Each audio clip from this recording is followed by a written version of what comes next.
باب نمبر 81 حق کو باطل کے ساتھ ملانے کے بیان میں۔ معقل رضی اللہ عنہ سے روایت ہے کہ رسول اللہ صلی اللہ علیہ وسلم نے فرمایا ہے کہ ایک ایسا زمانہ آئے گا کہ اس وقت لوگوں کے دلوں میں قرآن اس طرح بوسیدہ ہو جائے گا جس طرح کپڑے بدن پر پھٹ جاتے ہیں، اور ان کی تمام کاروائی طمع کی ہوگی، خدا کا خوف نہ ہوگا۔ اگر کوئی نیکی کرے گا تو کہے گا ضرور قبول ہو جائے گی، اگر برائی کرے گا تو کہے گا مجھے معاف کیا جائے گا۔ وہ خوف کے مقام پر طمع کی امید رکھیں گے اور قرآن کی وعدہ و توبیخ و عذابات سے جاہل ہوں گے، جیسا کہ خدا نے فرمایا فَخَلَفَ مِن بَعْدِهِمْ خَلْفٌ وَرِثُوا الْكِتَابَ يَأْخُذُونَ عَرَضَ هَذَا الْأَدْنَىٰ وَيَقُولُونَ سَيُغْفَرُ لَنَا۔ اس کے بعد نالائق رہ جائیں گے جو کتاب کے وارث ہوں گے، جو دنیا کے مال و اسباب کو لیں گے اور کہیں گے ہمیں جلدی معاف کیا جائے گا، یعنی وہ عالم ہو کر خواہشات دنیاویہ میں مبتلا ہو جائیں گے اور حلال و حرام میں تمیز نہ کریں گے۔ اور اللہ تعالیٰ نے فرمایا ہے وَلِمَنْ خَافَ مَقَامَ رَبِّهِ جَنَّتَانِ، جو شخص اپنے رب کے آگے کھڑا ہونے سے ڈرا اس کے لیے 2 جنتیں ہیں۔ قرآن اول سے آخر تک تخویف و تحذیر سے بھرا ہوا ہے۔ اگر کوئی ایماندار اس میں تفکر کرے تو اس کا خوف و حزن بڑھ جائے گا۔ اور لوگ قرآن کے ساتھ استہزاء کرتے ہیں، حروف کو ان کے مخارج سے نکالتے ہیں اور اس کو عمل بالقرآن سمجھتے ہیں، اور زبر، زیر، پیش وغیرہ حرکات پر آپس میں لڑتے ہیں اور اس کو اس طرح پڑھتے ہیں جس طرح اشعار عرب پڑھے جاتے ہیں۔ کسی کو اس کے معانی اور عمل کی طرف التفات نہیں ہوتا، بھلا اس سے زیادہ کوئی غرور و جہالت ہو سکتا ہے؟ ان کا غرور ان کی طرح ہے کہ جن کے نامہ اعمال میں نیکیاں بھی ہیں اور بدیاں بھی ہیں، مگر معاصی زیادہ ہیں، اور وہ مغفرت کی امید رکھتے ہیں اور خیال کرتے ہیں کہ ان کی نیکیوں کا پلڑا بھاری ہو جائے گا، حالانکہ ان کی برائیاں اور بدیاں زیادہ ہوتی ہیں، اور یہ خیال کرنا بڑی جہالت ہے۔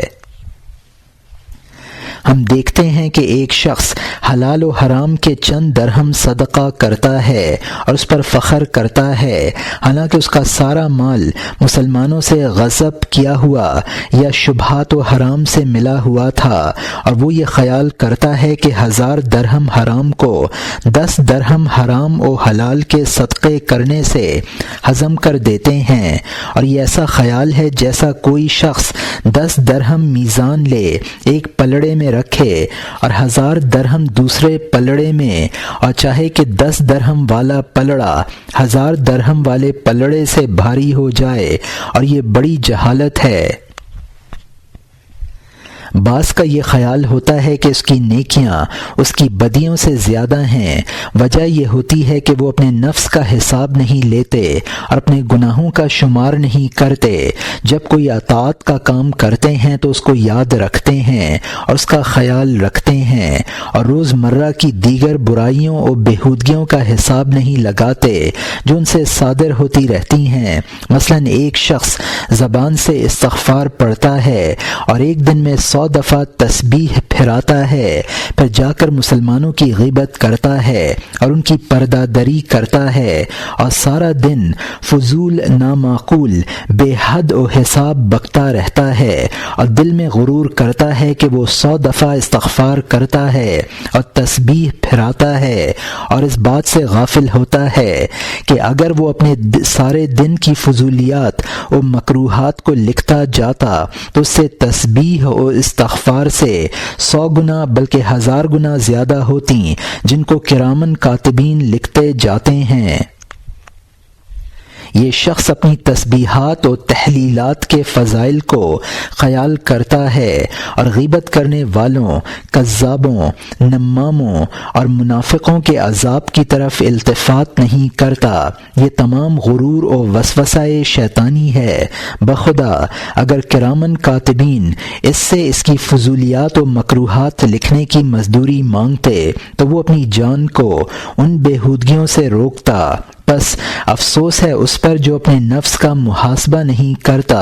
اور فردوس اعلیٰ اور اس کی نعمتوں کا خیال نہیں کرتا۔ بس اس حالت میں دو باتیں ہیں، یا تو ہمیں امور اخرویہ میں شک ہے، اگر یہ ہے تو ہم کافروں زندیقوں سے ہیں، یا ہم تصدیق کرتے ہیں، اگر یہ ہے تو پھر ہمارا ان کی تلاش میں کوشش نہ کرنا ہماری جہالت و نادانی ہے۔